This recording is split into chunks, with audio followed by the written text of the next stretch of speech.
నెల్లూరు జిల్లాలో ఐన్యూస్ నూతన క్యాలెండర్ను TDP MLA Somireddy Chandramohan Reddy ఆవిష్కరించారు. 2025 సంవత్సరంలో రాష్ట్ర ప్రజలు సుఖశాంతులతో ఉండాలని కోరారు. ఐన్యూస్ ప్రేక్షకులకి నూతన సంవత్సర శుభాకాంక్షలు తెలిపారు.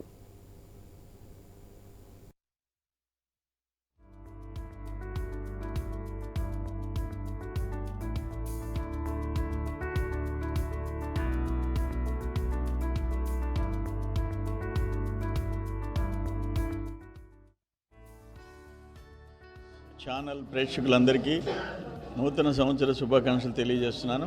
2025 ఆ భగవంతుడి ఆశీర్వాదాలతో అంత మంచి జరగాలని, రాష్ట్రం అభివృద్ధి చెందాలా, దేశం అభివృద్ధి చెందాలా, ప్రజలందరూ సుఖశాంతులతో ఉండాలా. అట్లే ఇప్పుడు ఐన్యూస్ క్యాలెండర్ కూడా విడుదల చేసినాము. 2025 సంవత్సరం క్యాలెండర్ కూడా విడుదల చేయడం జరిగింది. మరొకసారి ఐన్యూస్ ప్రేక్షకులందరికీ నూతన సంవత్సర శుభాకాంక్షలు.